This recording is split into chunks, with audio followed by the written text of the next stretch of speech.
In a 2016 essay, Harsha Ram proposes the concept of scale to interlock local, national, regional, and global histories of literary modernism.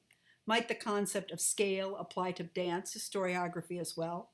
Is there a way to nest the significant insights that result from studies of individual artists, collective networks, and centers for experimentation, cultural politics of nations, and shared regional histories of colonialization and modernization? This would seem to be the next step for the historiography of modern dance, to integrate these different levels of analysis.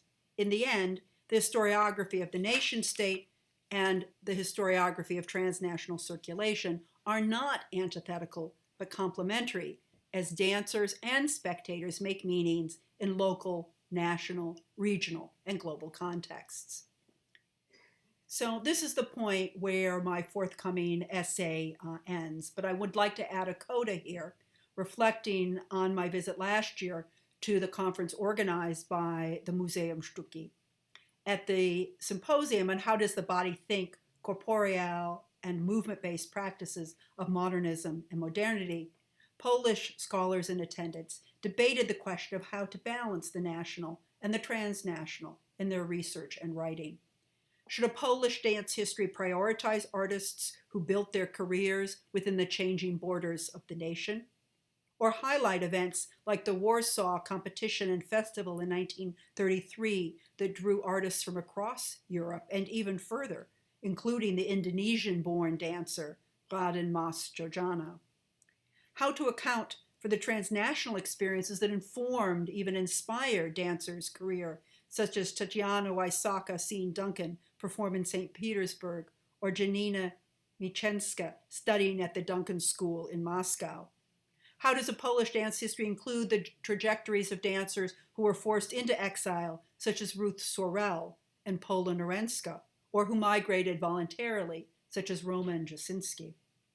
Strikingly, these Polish dancers were absent from the exhibit Moved Bodies choreographies of modernity.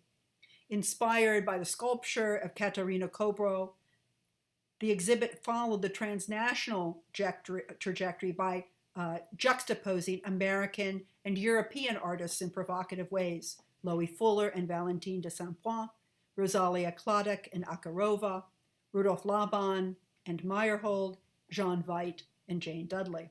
In one sense, Moved Bodies resembled the permanent collection of the Museumstücki, with its emphasis on the legacy of futurism and constructivism. Did this legacy impact Polish dancers as strongly as it shaped Polish visual artists?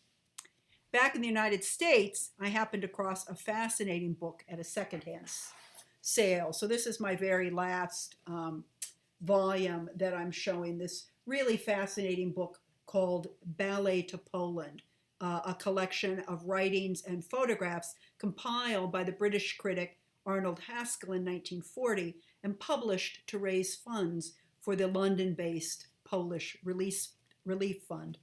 The volume included a message from the Polish ambassador in London, Edward Rosinski, who noted that the Warsaw Theater and the ballet school have a tradition of their own, a tradition now threatened by Nazi occupation. Other essays included Nanette de Valois' tribute to La Nijinsky and Cyril Beaumont's profile of Nijinsky, Stanislavs Itzikowski, and Leon Wojtkowski.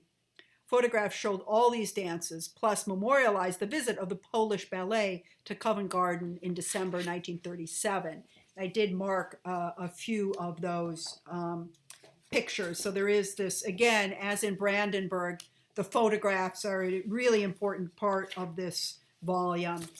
So here, for example, are some of the photographs of the Polish ballet in 1937. I hope that was a clear image. I was moved by the contributors' dedication to Polish relief, but also by the way the volume encompassed passionate dedication to the development of Polish and British ballet, reminding me again that in the end it is impossible to separate national from transnational chronicles. A timeline of British ballet from 1910 to 1940 in the volume, including a range of performances from other countries, The entry for 1937, for example, included Indian dancer Uday Shankar at the Savoy Theatre, Spanish dancer Argentinita at the Arts Club, and Catherine Littlefield's Philadelphia Ballet at the Hippodrome, in addition to the Polish Ballet and the British companies. To be sure, ballet historiography differs from the historiography of modern dance, but this English language volume surely adds another chapter to Polish dance history. From my perspective, Polish dance scholars now face exactly the same issue that has confronted historians of modern dance over the last 100 years. Do we emphasize transnational connections and risk downplaying the significant role of local contexts and national politics in shaping modern dance? Or do we emphasize local circumstances and national continuities and risk downplaying the significant role of transnational encounters?